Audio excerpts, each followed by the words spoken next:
What is going on, YouTube? So I wanted to come back today. I've been meaning to do this for a little while now. My 2019 first edition NBA mock draft. I'll try to do one more before the actual draft night comes around, probably post finals. And then as we start getting trades and whatnot ahead of that.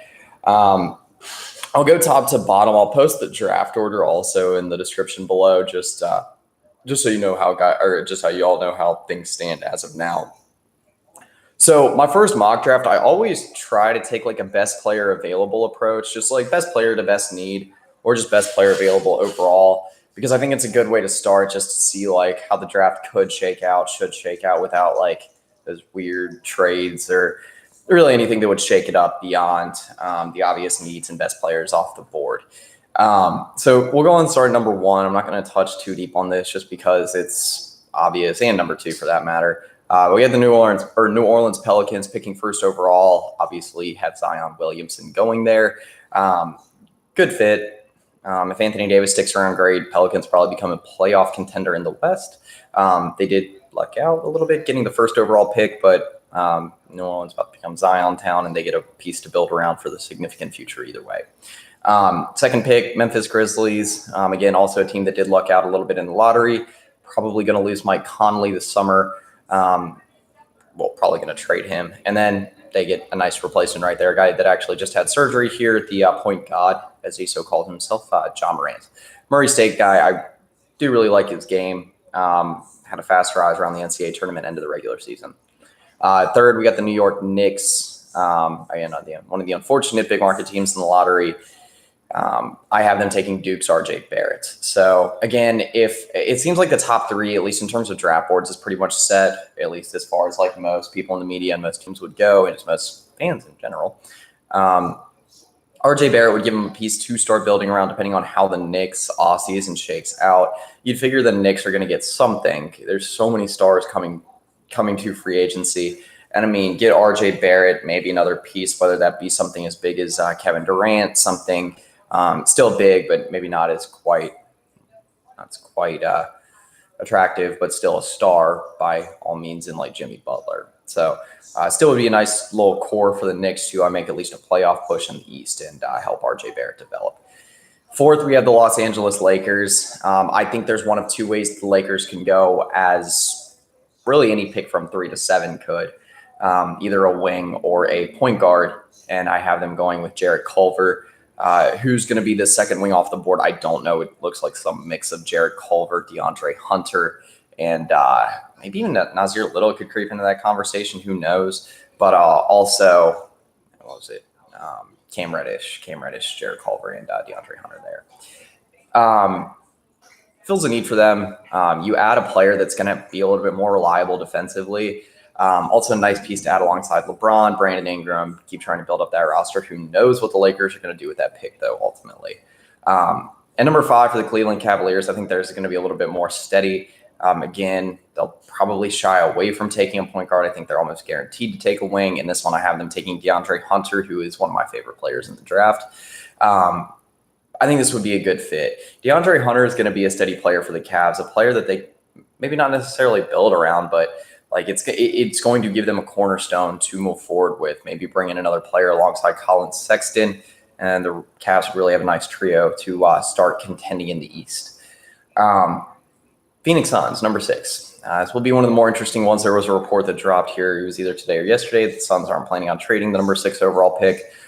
We'll see what happens for them. They have a big need for a point guard. I think they're going to end up going with Darius Garland if he's still available. That's what I have here. Vanderbilt point guard who in like the 5 games he played put up some nice numbers and also was really big on his AAU circuits coming out of high school before he landed at Vanderbilt, but seems to be the consensus second best point guard available behind Ja. And then at number 7 for the Chicago Bulls, I have another point guard falling off the board here. I have them taking Kobe White. Again, the Bulls probably could either go with a wing or a point guard. Really, they just need to go with the best player available. Front court's a little bit stacked right now, and if they really believe they can take a flyer out on like Bol Bol or Jackson Hayes, sure. But I think Kobe White in this scenario would be the best fit. He's a good offensive weapon, good height for a point guard at 6'5". He does have some defensive faults. Maybe not the best floor general overall. Some specific parts in his pull-up game that aren't great, but like really picking it apart there, I do think he'll have a good NBA career. At the Atlanta Hawks have picks 8 and 10. I'm going to start with number 8 here. Have them going with what I think could almost be an obvious pick, Jackson Hayes. I think he's one of the best picks available. While he is a raw prospect, he's one of those where I think he really will pan out, at least be a good rim protector, and a very athletic 5 on the offensive end that can run well in transition. At pick number 9, there's the Wizards. Who knows who they can take? I think a lot of people are assuming that the Wizards are going to take a flyer out on a really, really, really high ceiling player. And with that, I'm going to have them going with Bol Bol. It's a little bit higher than a lot of people might want to take Bol Bol. In terms of like the physical profile, the numbers, and just the potential, Bol Bol like is really maybe one of the highest ceiling players in this draft. I mean, he shot better than 50% from 3 in the games that 9 games he did play with Oregon before he had that season-ending foot injury. Good length, one of the best shooters in this draft class. He's a little bit slow laterally, though. Obviously, the injury issues are always going to be a thing. It was for his dad. A lot of bigs that are like him play like him nowadays. Thon Maker conversation always comes up there. Number 10, we have the Atlanta Hawks. Their back end of 2 picks. I think that going with a wing and a big man is going to be the way for them to go. Nasir Little is the pick I have here. Nasir Little had a really good combine. Kid's very athletic. He also had a nice finish out to his freshman season at UNC. Not the greatest start, but played better at the finish than he did at the start. Minnesota Timberwolves at number 11. They have any number of ways they can go. For where the Timberwolves are at right now, I think maybe finding a replacement for Andrew Wiggins, or at least like heading down that road, is going to be a good way to go. Finding another disappointing player from the college level doesn't sound great at first, but I think at this point, best player available would definitely be Cam Reddish if he's still on the board. And I think there is the chance that he could slip into the 10s or the teens here in the lottery. At number 12, I have the Charlotte Hornets. If they do lose Kemba Walker, that starts becoming clear. I think that could change. Especially, I don't think Kobe White's really going to manage to slip down to them, but they could be looking more in the guard vicinity if he does go, or maybe trading the pick, sliding back, picking a point guard, something like that. But I have them picking Sekou. I believe it's Sekou Doumbouya, the French kid that has really an incredibly high ceiling. He's a very athletic player, very raw talent at that. He's young. He's going to take a few years to develop. The Hornets are going to probably have to rebuild it either way, so I think patience might be a good play here. But they finally need to hit on a big man. They have not been able to hit on a big man for a while now, dating all the way back to when they drafted Cody Zeller to be their franchise center. Number 13, Miami Heat. Again, a team that can go any number of ways, a team that's looking to go any number of ways during free agency, but they also have one of the worst cap situations in the NBA.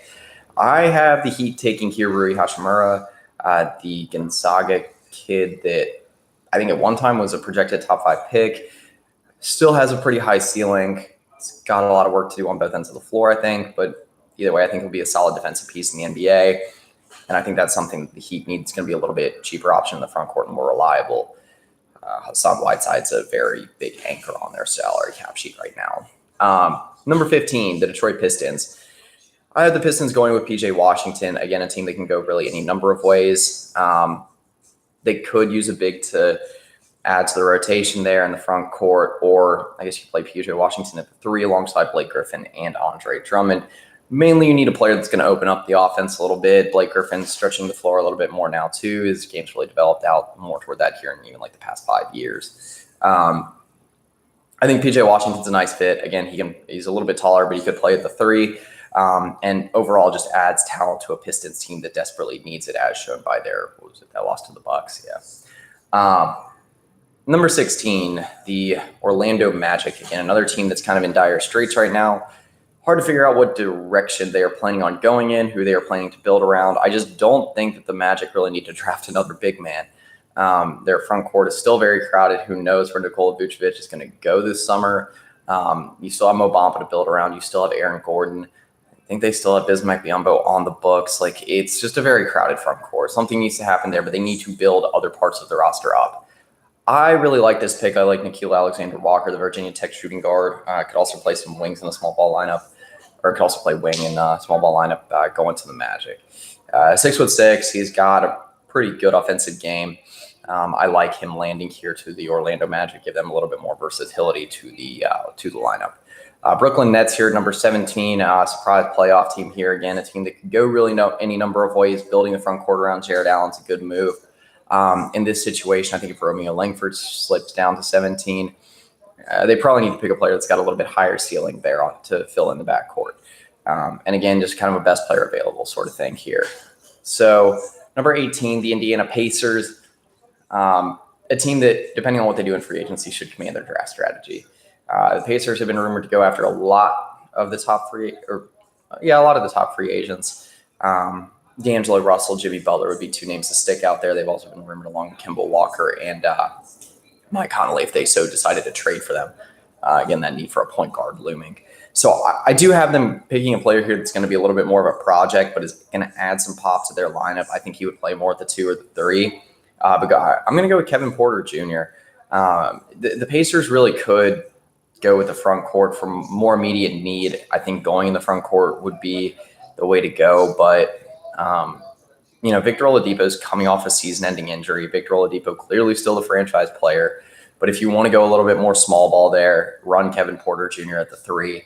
That'd be a very athletic lineup. Kevin Porter's also a good three-point shooter, though. So you're going to add a lot of floor spacing, a player that could have a similar profile to Victor Oladipo, but he's not too ball dominant. I think he could also excel on the defensive end.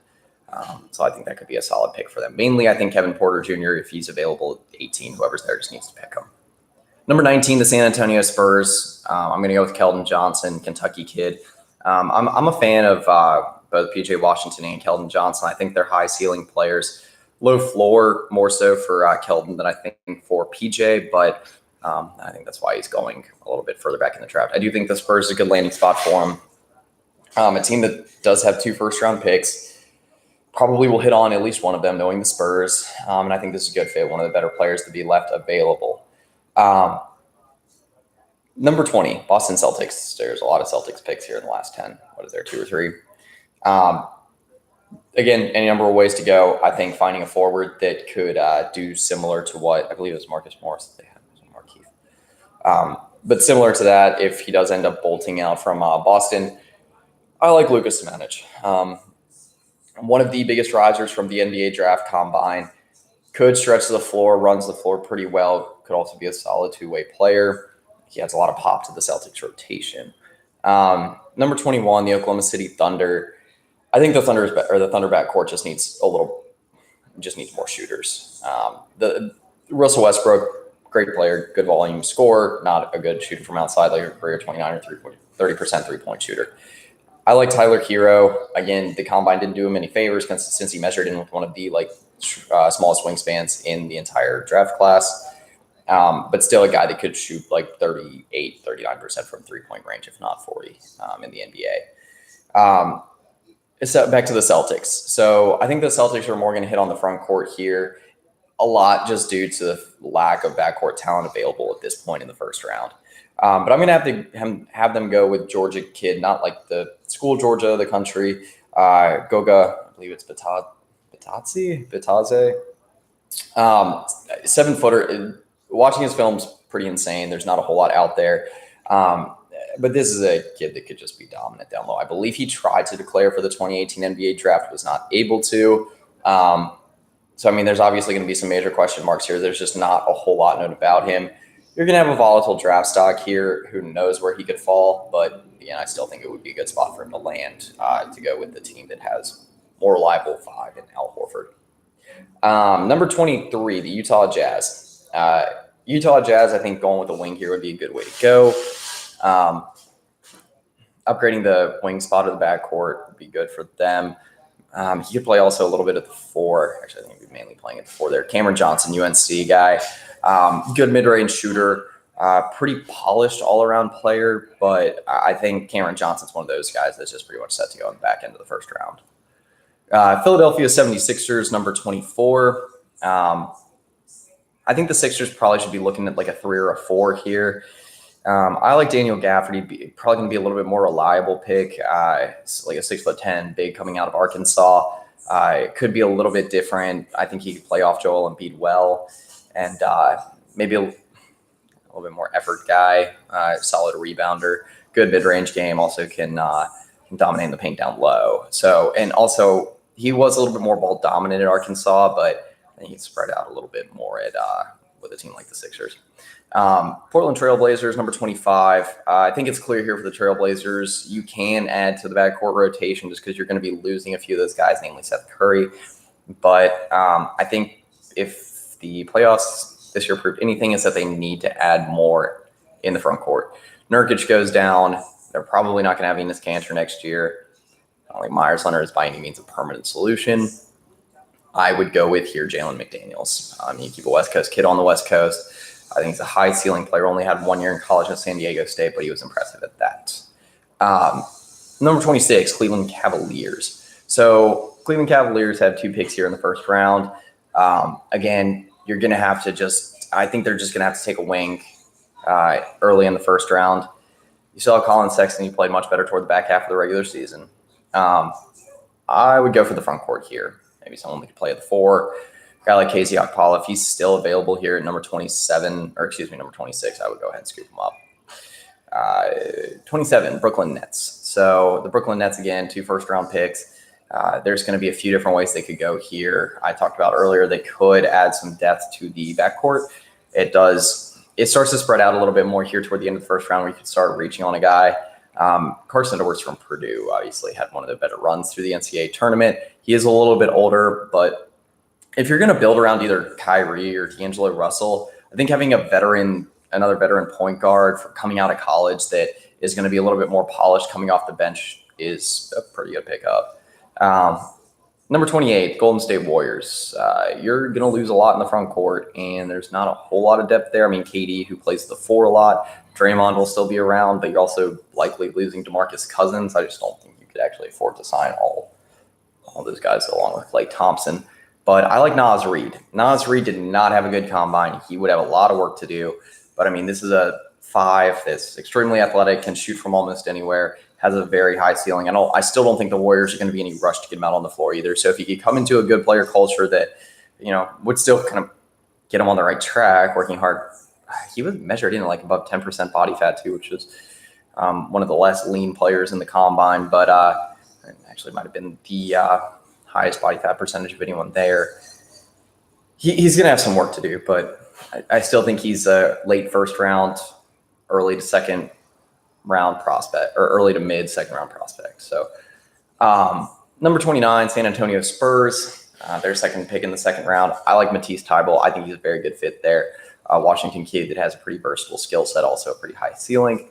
You could fall anywhere between the early 20s, but still in the back half of the first round. And then the Bucks here at number 30. I don't think the Bucks really need a wing by any means unless Chris Middleton leaves. Chris Middleton and Malcolm Brogdon here are in similar situations. But I'm still going to have to go with the best player available here that I think could honestly even slide up into the late teens, Talen Horton-Tucker out of Iowa State. I think he has a high floor, maybe not the highest ceiling player in this class, but he's solid on both ends of the floor. He will be a defensive rock for the Bucks. Maybe a little bit more reliable player on the offensive end too. And I mean, they already have a pretty deep rotation, but I think adding best player available can just help their trek up toward the top of the East a little bit more. So that's pretty much it. I wanted to jump through this first round pretty quickly. I don't know if I'll do a full 2 round. I might do something to touch on the second round, but that would be a really long video. A lot of those things always change. I do know that the player list is already set. The underclassmen declaration deadline has already passed. But anyway, I wanted to touch on this, give kind of my best player available, good fit, first round, very brief, almost 1 sentence long explanations. But anyway, that is pretty much it. See ya.